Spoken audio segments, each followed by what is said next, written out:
जय हिंद। तो आज से हम नेक्स्ट चैप्टर सिंधु घाटी सभ्यता को स्टार्ट करते हैं। सिंधु सभ्यता, इस सिंधु सभ्यता इसे बेसिकली इसलिए कहा जाता है क्योंकि जो सभ्यता थी ये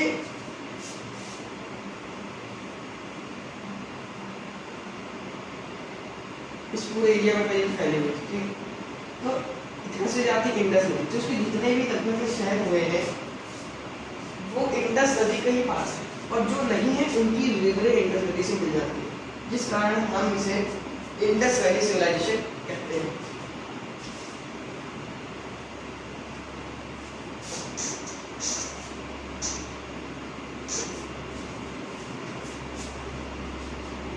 सिंधु घाटी सभ्यता एक शहरी सभ्यता थी जिसकी के बारे में सबसे पहले जानकारी जॉन मार्शल ने दी।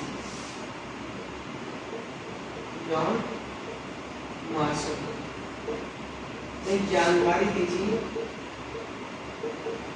ये बताया था कि हाँ कोई है सिंधु एक सभ्यता है, या सभ्यता है, पक्की सभ्यता है, कुछ इसमें ऐसा ऐसा हुआ होगा, मतलब एक उन्होंने थॉट बना की जानकारी दी थी। इसके बाद इन्होंने क्या किया, ये कनिंघम के पास, कनिंघम एक पुरातात्विक वैज्ञानिक था।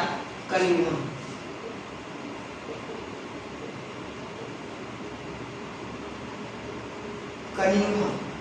हमें इस ये जो पहली वीडियो से चैप्टर 1 में हमने बताया था, कनिंघम आद्य ऐतिहासिक काल यानी प्रोटो हिस्ट्री का जनक कनिंघम को कहा जाता है। इन्होंने बताया था कि जो सिंधु घाटी सभ्यता वो 13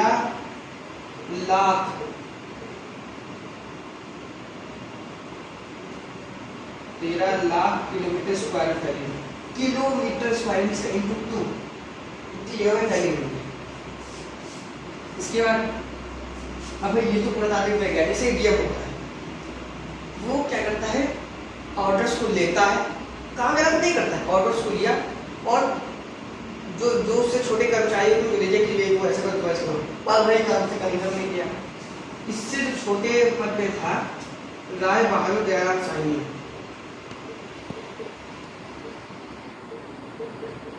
दयाराम साहनी, राय बहादुर दयाराम साहनी जो थे, इन्होंने उसे खुरसा लेके खोदा और पूरा मतलब खोद खाद के 1921 में इन्होंने शहर खोदा। इसका नाम था हड़प्पा। हड़प्पा को सिंधु सभ्यता भी कहा जाता है, सिंधु घाटी शहर भी कहा जाता है, क्योंकि हड़प्पा शहर सबसे पहली बार खोजा गया था। अब इसके बाद सिंधु सभ्यता को एक नाम देना पड़ेगा ना, जैसे कि हड़प्पा जैसी सभ्यता थी, उसके अंदर के जितने भी जैसे कि जो हड़प्पा सभ्यता थी वो सिंधु घाटी सभ्यता त्रिभुजाकार थी, क्या ये बताएंगे। तो इसके अंदर में जितने भी शहर आते हैं तो उन अपना एक एक शहर का नाम होगा, लेकिन इस पूरे एरिया को, इस पूरी सभ्यता क्या कहते हैं, तो उसे जॉन मार्शल ने बनाया था। इस पूरी सभ्यता को चार्ल्स मैसन,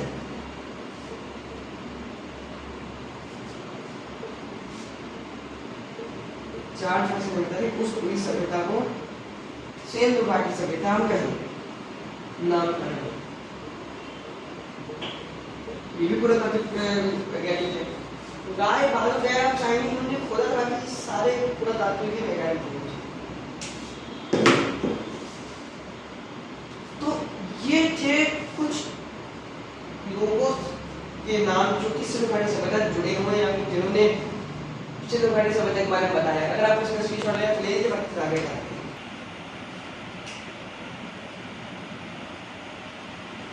देखते हैं सिंधु सभ्यता कौन सा शहर किन किन जगह पे कहा गया, कैसे है।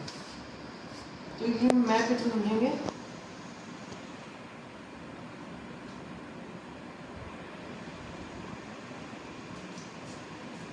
सबसे उत्तरी, देखिए कौन कौन सा सबसे उत्तरी शहर है, नदी है सबसे, और सबसे दक्षिणी, पूर्व, पश्चिम। इससे याद करने के इजी फॉर्मूला है।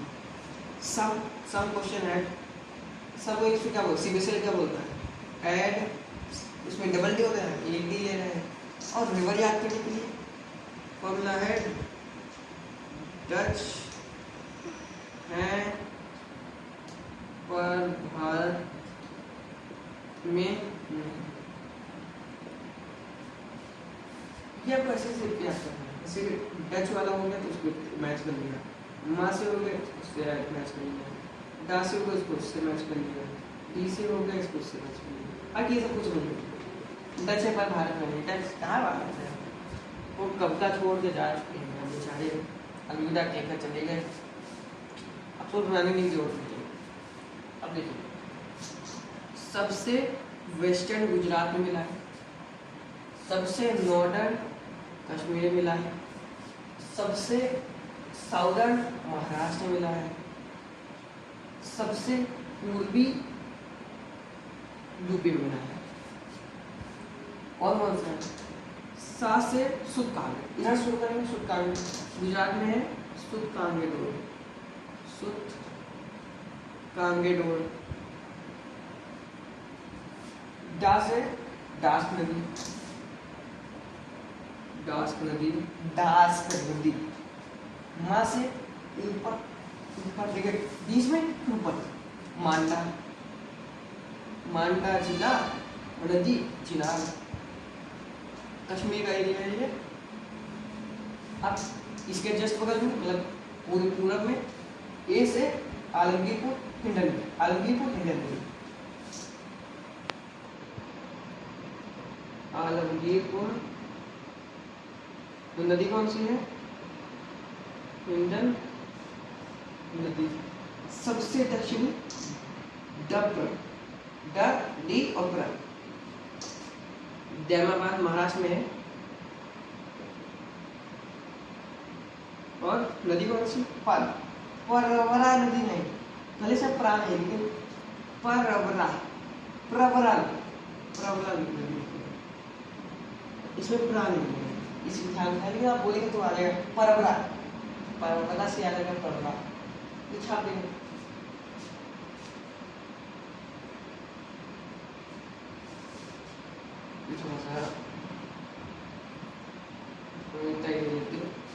ये इधर का एरिया थोड़ा सा यूपी में हल्का सा मिलता है, थोड़ा सा हल्का थोड़ा टेढ़ा हो जाता है। ये पूरा एरिया बना एक त्रिकोण आकार ट्रायंगल बन रहा है। तो एक बार यूपी बेसिक सवाल, यूपी बेसिक सवाल में आया था मीन में से कि सिंधु सभ्यता का आकार कैसा है। तो आपको इसका याद है, त्रिकोण आकार है, त्रिभुजाकार है, ट्रायंगल है, ट्रायंगल का आकार नहीं, त्रिभुजाकार देखना ज्यादा पूछता है। ये पूरा त्रिभुजाकार है। हमारी सिंधु घाटी सभ्यता इधर जाती है सिंधु नदी, होते हुए उधर से चाइना से निकल जाती है, और इधर चाइना से आते हुए निकल जाती है।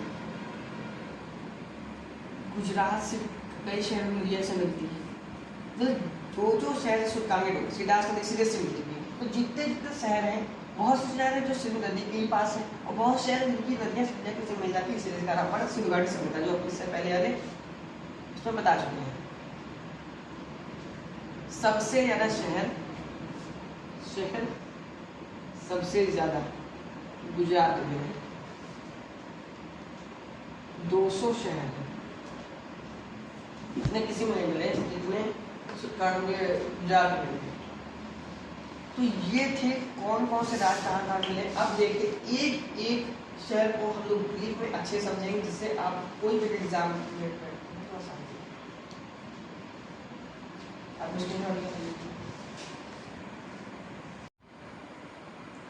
तो अब उसके शहरों के स्टार्ट करते हैं, कौन कौन से क्या क्या कहाँ मिला है। तो पहला शहर मिला है हड़प्पा। में हड़प्पा शहर की कोई किसने लिखा, आप कमेंट बॉक्स में लिख के बताइए, क्योंकि आपको 2 बार बता चुके हैं। लिखते दयाराम राय बहादुर दयाराम साहनी। कब करी? 1921 में। ये जो सिंधु ये हड़प्पा सभ्यता है, इसे सिंधु घाटी सभ्यता भी कहा जाता है। इसका एक कारण कि सिंधु घाटी सभ्यता का सबसे पहला जो स्थल खोजा गया था वो है हड़प्पा हड़प्पा सभ्यता, इसलिए हड़प्पा सभ्यता को सिंधु घाटी सभ्यता भी कह देते हैं। ये अब इस समय पाकिस्तान है। एक बार यूपीपीसी एग्जाम में आया था कि हड़प्पा सभ्यता कहाँ थी, कितना लड़का था मारा क्या पाकिस्तान मारे मार दिया था, कहाँ थी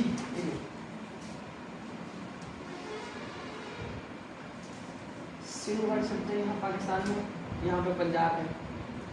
कहाँ थी पहले थी, ये पूरा पंजाबी था ना, तो पहले पंजाब के अंदर में अब ना हो गई है पाकिस्तान, पूछे कहाँ है तब पाकिस्तान है। पाकिस्तान को मॉडल बॉम्बे जिला में है। कहाँ थी तो पंजाब। आगे देखते हैं हड़प्पा सभ्यता। एक स्टोरी बाई लेके चलेंगे, इसमें क्या क्या मिला क्या क्या नहीं मिला है, एक स्टोरी लेके चलेंगे। जैसे कुम्हार का चाक मिला, कुम्हार का चाक पूरा लिखना बहुत टाइम चला जाएगा। कुम्हार का चाक, देखिए कुम्हार का चाक, कुम्हार मेहनत करता है, उसको रहने की जगह भी चाहिए बढ़िया से, तो एक श्रमिक आवास ही मिला है, श्रमिक आवास। श्रमिक आवास मतलब कुम्हार का चाक, कुम्हार ने बड़ा काम वाम किया। कुम्हार का चाक दूसरी की स्टोरी भाई से, कुम्हार ने काम किया, अब श्रमिक आवास में आराम करेगा, खाना खाएगा और नगार मिला है।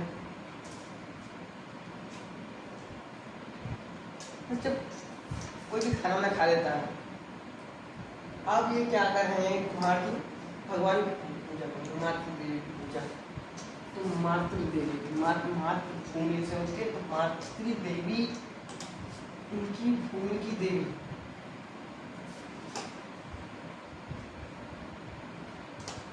मातृ देवी की मूर्ति भी है, ओखली भी है। जो माता देवी की मूर्ति से ओखली से पूछ लीजिए, ओखली अब पूछेंगे तो ये तो खत्म हो जाएगी, उसको जमीन पे गाड़ देंगे तो ये ताबूत ही मिला।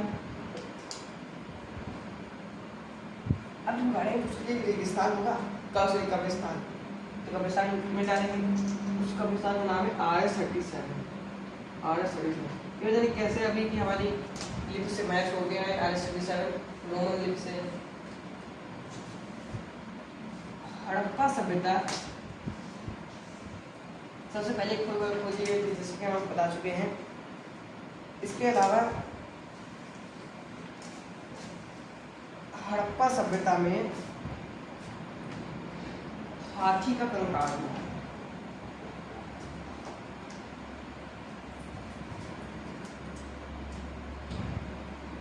हाथी का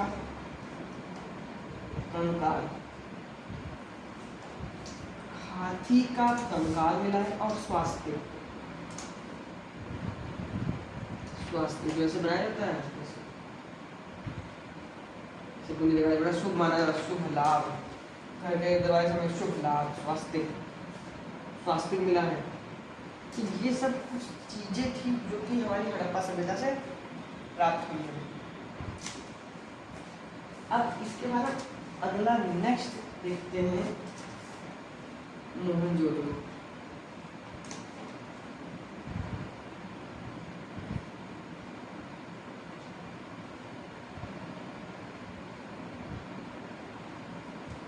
ये भी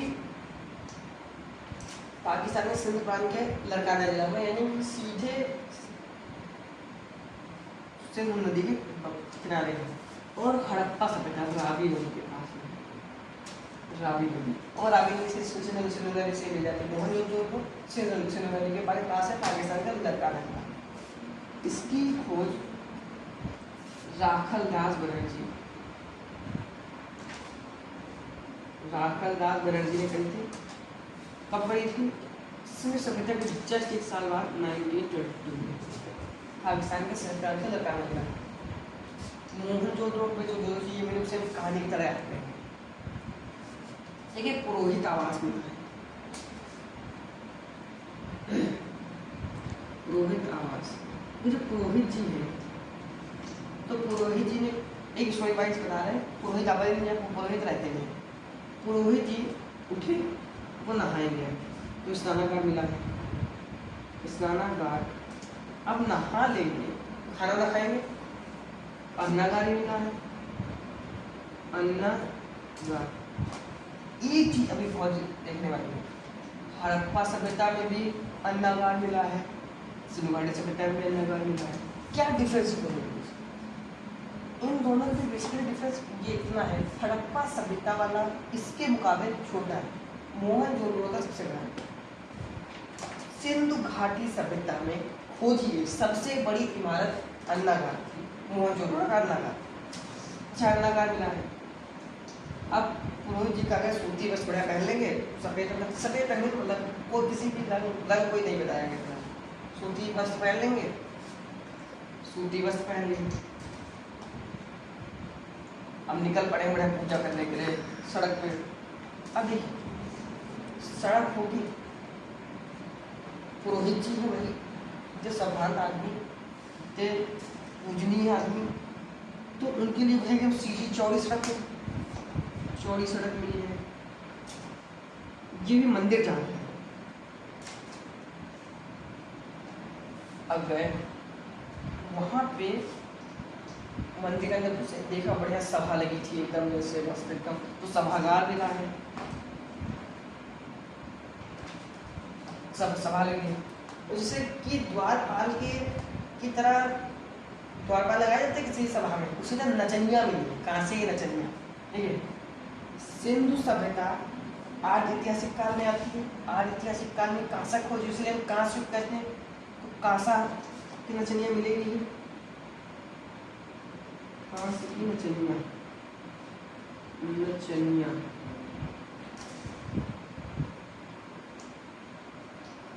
अभी कांसा की नचनिया मिली है, तो तांबे की खोज इससे पहले हो चुकी थी प्रागैतिहासिक काल में। जब किसी चीज का यूज नहीं होगा तो उसकी बढ़ते बढ़ते कहीं ढेर मिल जाएगा। तांबे का ढेर मिला है, तांबे का ढेर मिला है।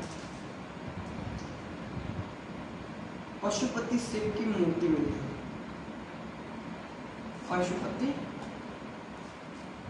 पशुपति शिव जो थे ये हड़प्पा सभ्यता के माने कि सिंधु घाटी सभ्यता के सबसे पूजनीय देवताओं में से एक थे। पशुपति शिव शंकर जी को एक तरीके दिखाया गया, मतलब एग्जैक्ट पता नहीं है, मतलब उनके पीछे देखे जितना भी जान भूत पर्यटन डिपार्टमेंट किसके अंदर, शंकर जी के अंदर है, शंकर जी के अंदर पूरा डिपार्टमेंट। और जो पशुपति शिव की मूर्ति मिली उसके पीछे बाघ, चीता, शेर, ये सब पूरा जानवर मंडली की विराजमान है। तो आर्कियोलॉजिस्ट ने देखा भाई इतने सब हैं तो कोई ना कुछ होगा, तो उनको मिला विष्णु जी से। विष्णु जी कहाँ एक शेषनाग के साथ रहते हैं, नहीं मिला, शंकर जी मिल गया। तो ऐसा अनुमान लगाया जाता है कि वो मूर्ति शंकर जी की ही है। ये मोहनजोदड़ो में जो लाशें मिली है, लाशें बहुत सारी लाशें मिली, एक ही जगह बहुत सारी लाशें मिली है, और उन लाशों से हाथ टूटा, पैर टूटा, मुंह टूटा, नाक टूटी, कान टूटा, नकिए के काट लिया गया, नकिया बकोट ली गई, कान बकोट लिया गया, इतनी मतलब सड़ी सड़ाई, मतलब ऐसा लगता है किसी काट काट के रखा गया, मारा गया, चाकू भोग के एकदम टूटा के बराबर कर दिया गया। तो ऐसा अनुमान लगाया जाता है कि आक्रमण हुआ था, मोहनजोदड़ो समय आक्रमण अनुमान लगाया जाता है, ऐसा जरूरी नहीं कि आक्रमण हुआ ही। ठीक है, मोहनजोदड़ो में लाशों को जलाने की प्रथा थी, सॉरी दफनाने की प्रथा थी, दफनाने की, और हड़प्पा सभ्यता में जलाने की सभ्यता थी, और सॉरी लाशों को जलाया जाता था। मोहनजोदड़ो में जब लाशों को दफनाया जाता था तो इसे सिंधु घाटी सभ्यता, लाशों का टीला इसे कह सकते हैं, बिल्कुल कह सकते हैं, टीला है उस पर लाशों को दफनाएंगे, लाशों का टीला तो कह सकते हैं। तो मोहनजोदड़ो को लाशों का टीला, लाशों का टीला से मोहनजोदड़ो का सिंधु घाटी सभ्यता गलीचा ही मोहनजोदड़ो को कहा जाता है। आपको इसे लिखने की जरूरत नहीं है, आप चाहे स्क्रीनशॉट ले सकते हैं, बाकी आपको डिस्क्रिप्शन में सारे नोट्स अवेलेबल हो जाएंगे या फिर इस वीडियो के लास्ट में उस वीडियो नोट डाल दिए जाएंगे। अब इसके बाद तीसरा शहर देखते हैं। तीसरा शहर चन्नूदड़ो। चन्नूदड़ो का अर्थ, चन्नूदड़ो की खोज गोपाल मजूमदार ने करी थी। गोपाल मजूमदार ने 1931 में करी थी। कि चन्नूदड़ो का सीधे चन्नूदड़ो उसको लगा चूड़ी उड़ी, एक आइडिया आ रहा है। इसमें सब महिला लाली लिपस्टिक आलता ये सब वाला मिला, क्या नहीं मिला? ये शीशा लिपस्टिक आलता ये चीजें मिली, क्या नहीं मिला? ये चूड़ी नहीं मिली। सिर्फ जो चन्नूदड़ो है जहाँ पर ईंटें मिली है उसके आगे है बिल्ली का पैर, पीछे कुत्ता का पैर। तो ऐसा न लगा जैसे कुत्ता बिल्ली को भगा रहा था और कहीं घर मकान बन रहा होगा, ईटा बन रहा होगा, उससे पैर पड़ का छाप पड़ गई। तो निशान मिला है कुत्ता बिल्ली के पैर का। ये चन्नूदड़ो जो था तो ये चन्नूदड़ो है। जितने भी अभी तक हमें शहर देने अभी आगे देखें तो सबके चारों तरफ बाउंड्री थी, एज सिक्योरिटी पर्पज के लिए बाउंड्री बनाई गई थी। लेकिन चन्नूदड़ो के चारों तरफ बाउंड्री नहीं थी, किसी तरफ बाउंड्री नहीं थी। बाउंड्री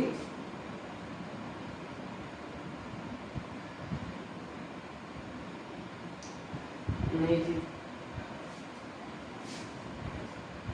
और इसके अलावा जैसे कि हमने बता दें चन्नूदड़ो में महिलाओं से संबंधित जितना सामान हो जैसे शीशा आलता ऐसा मिला है। लेकिन ये चीज़ बहुत इंपॉर्टेंट है कि इसमें चूड़ी नहीं मिली।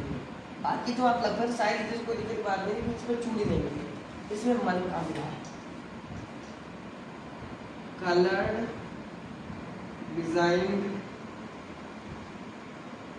मन का सुई धागा मिला है। कलर्ड मटका मिला है, कलर्ड मटका। पुरुषों के पास इतना समय कहा होता है कि मटके के रंगे बोलते हैं, महिलाओं के पास है रंग बोल दिया। इससे यही अनुमान लग रहा है कि इसमें महिलाओं से रिलेटेड सारा सामान मिला है। अब इसका अगला शहर देखते हैं। अब इसके बाद देखिए ज़्यादा बड़े बड़े नहीं, छोटे होते हैं, वो ऊपर जैसे हो गया। ये खोज यज्ञदत्त शर्मा ने करी थी। यज्ञदत्त शर्मा सतलज नदी पंजाब में है। आज भी इस समय पंजाब में है, पंजाब में था नहीं, इस समय भी पंजाब में ही है। इसमें क्या है कि उसमें कुत्ता और उसके पालने वाले आदमी, कुत्ता के साथ आर्मी की भी लाश मिली है। इसके बाद है बनवाली, रंगोई नदी के किनारे है, जिसकी खोज रवीन सिंह ने करी थी। रवीन सिंह ने इसकी खोज की थी हरियाणा में। बनवाली में क्या है कि इसकी मतलब इसकी जो आर्थिक जो ये थी बड़ी खड़ी थी, नालियाँ एकदम बेकार है, सोखता लगा दिया जब मैं खर्चा तो सोखता लगा दिया, तो सोख लेता है, सोखता लगा दिया। जो सड़कें थी टूटी की बेकार तब खचरी थी, तो इसकी कोई आर्थिक दृष्टि से कोई ठीक ठाक था नहीं। इसके बाद आता है कालीबंगा, ये घग्गर नदी पे है। इसकी खोज बीबी लाल और बीके थापड़ ने करी थी। बीके थापड़, बीबी लाल ने बीके थापड़ ने इसकी खोज करी थी। ये राजस्थान में है कालीबंगा। कालीबंगा देखिए चूड़ी मिली है इस तरह से। ये बहुत इंपॉर्टेंट चीज़ है कि यहाँ से चूड़ी मिली, ये चीज़ बहुत जरूरी है। कालीगंगा से चूड़ी मिली है।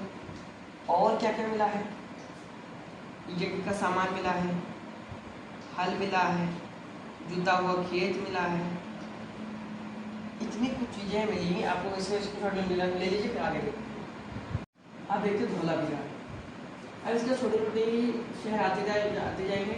धौला विरार, धौला विरार गुजरात में है और सिंधु घाटी सभ्यता का सबसे बड़ा शहर है। इसके बाद आते हैं राखीगढ़ी।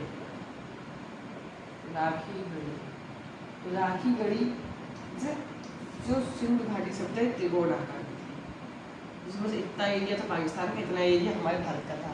तो जितना एरिया पाकिस्तान का था, यानी जो इतना एरिया त्रिकोण आकार में मिला, उसका सबसे बड़ा था धौलावीरा।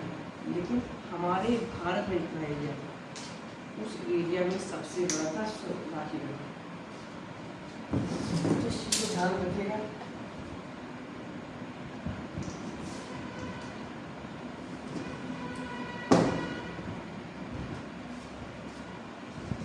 और इसमें देखते हैं सुरकोटदा।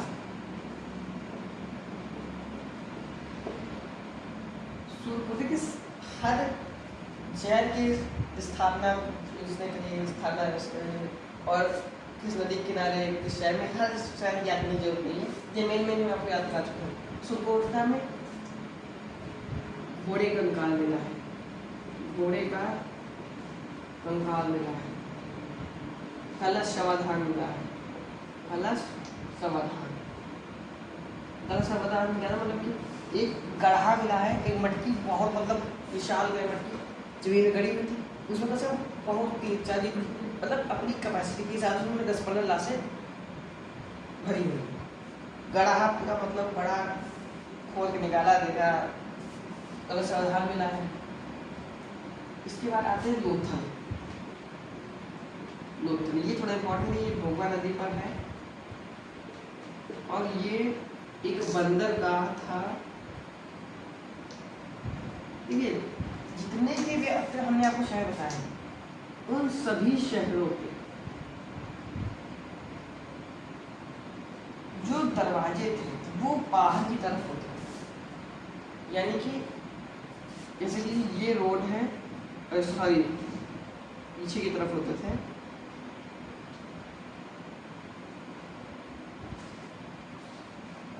पीछे की तरफ होते थे, मुख्य द्वार की तरफ, यानी रोड की तरफ नहीं होते।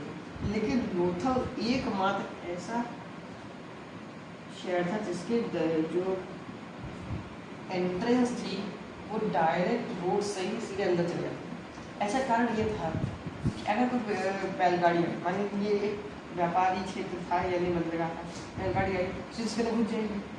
अब इसके अंदर घुस के इसमें ज़्यादा बहुत फिर कॉम्प्लिकेटेड हो जाता है, दिमाग खराब करता है।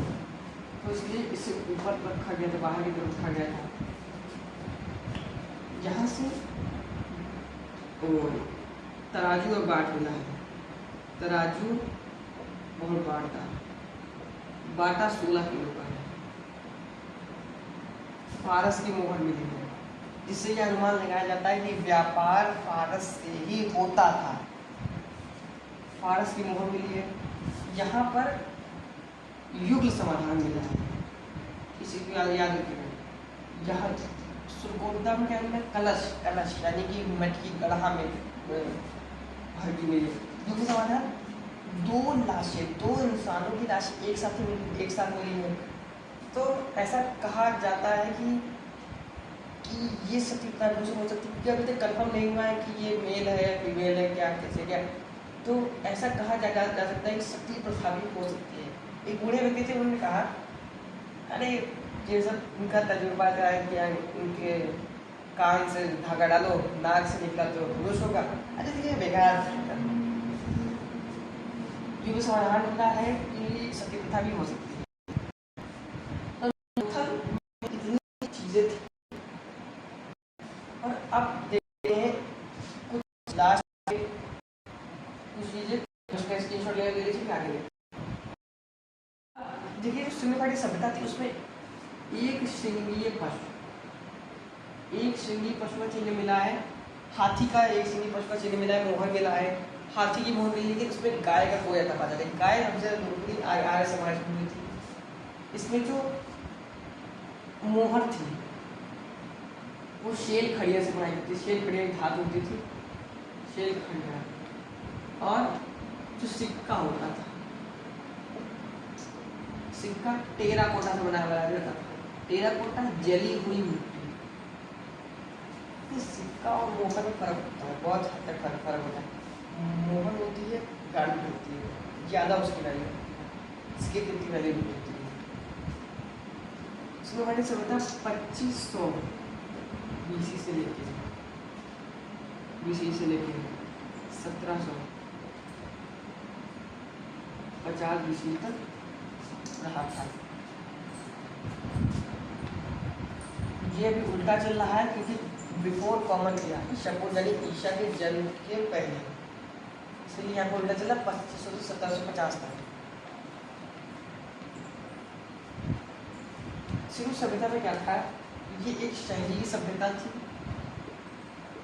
इसमें क्या था, जैसे मान चले एक सोसाइटी है, उसमें 10 होगा, 1 2 3 4 5 जितने बनाए, तो यहाँ से गढ़ा जाएगा, मोटा मोटी पाइप जाएगी, यहाँ से सबके घर से एक पाइप आगे मिलेगी, और यहाँ से मुड़ते हुए सीधे वो निकल जाएगा। तो उनकी जो आर्थिक व्यवस्था थी वो भी, आर्थिक और वो टेक्नोलॉजिकल व्यवस्था थी वो भी काफ़ी अच्छी थी। तो ये सब चीज़ें हो गई। और कल हम देखेंगे अगले एपिसोड में कि अन्य जो सभ्यताएं थी उनके बारे में जाएंगे।